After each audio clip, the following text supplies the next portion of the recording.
the people who are decrying Trump's destruction of the old order not only got us Putin invading, the old order got us the inability to get him out.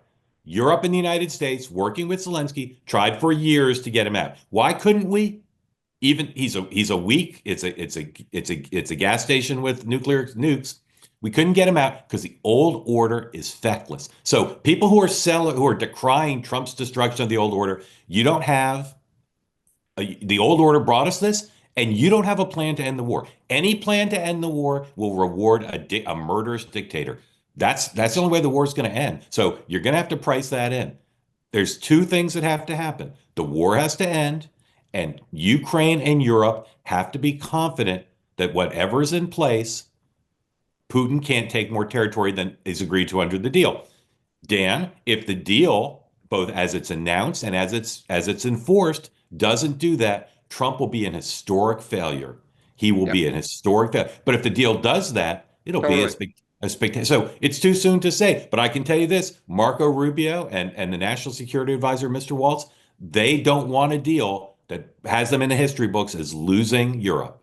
But Mark, Sean, the only thing is, I would feel better with what Trump is doing if he just said what you said, which is our red line, our bottom line is that Putin he can't say it now, but I don't care what he says now. I just care about the deal securing Europe. I don't care what he says now.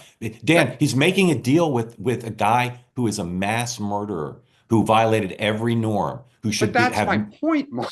but that's the only way to end the war. So he can't say everything. Mark, it's not A or B. There's a giant in the middle. Like, you don't give the farm away. He is the farm.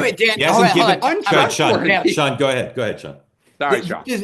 Respectfully, Dan, that's exactly, I think, the point that Mark, and I feel like someone hacked my talking points this morning. What deal? What deal? Right now, for 4 years, you guys did not, I mean, not you guys, I apologize, that's not fair. The Biden administration did nothing. It did zero. It didn't try to have a meeting. Trump comes in and says, I want to end the killing, I want to end the war, and this is the way I want to do it. And everyone goes, oh, we don't like who's sitting at the table. You know what I care about? End results. That's all I care about. And everyone wants to talk about what color tie he's wearing and whether or not he had a hat on and whether or not it's appropriate and following norms and traditions and the AP style book guide of honorifics. To me, I care about the bottom line. And if you don't like the deal in a week or 2 weeks, that's fair. Criticize it and say that that's not fair. But right now, you're the godfather of the process, issue on the Democrats.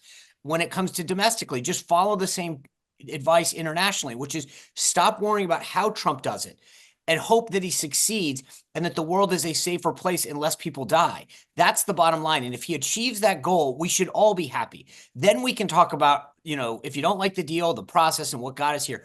But at the end of the day, until we have something to actually discuss, it's ridiculous. But I mean, Sean, I agree with you, except we do have stuff to discuss. The guy is giving stuff away out in the open. So, I mean, Mark, you could say he's not. What's he giving away? What's he giving away? What's he giving away, Dan? He's saying that we will not enforce the peace, that we will not put... You know what?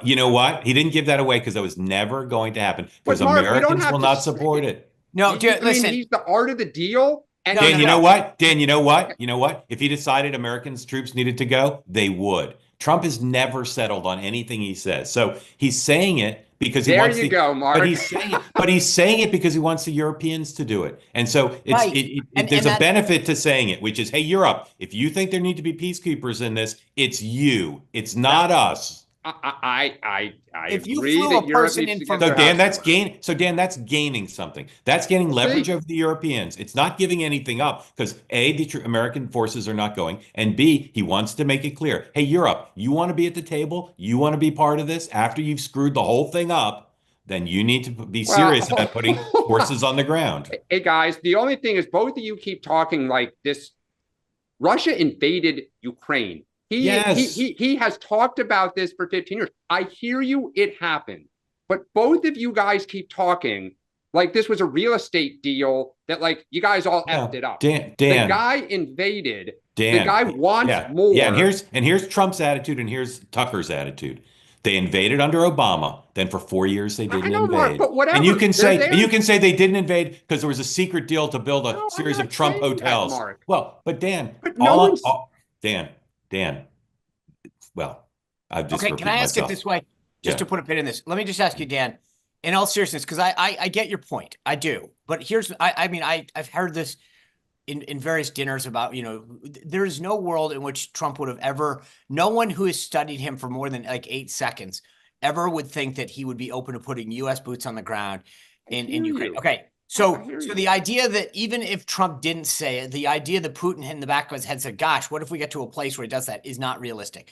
But secondly, and more broadly, I guess the point is, what is it that he has given away or done that, you know, I get the way the world works, but is there any scenario in which you see Putin saying, oh my God, you guys are right. After 40 years, I need to give back the Donbass. I need to give back Crimea. And you know what? I should probably sign an apology letter to everybody. That's as much as I wish that was the case. And I think this is nuts that these guys went in there. There is no scenario in which he doesn't walk out of a deal with something. You forgot the application of the next 10 years of Russian energy profits going towards rebuilding Ukraine. You forgot that too. Yeah, guys. All right, we got to move on. We got to move on. A and B.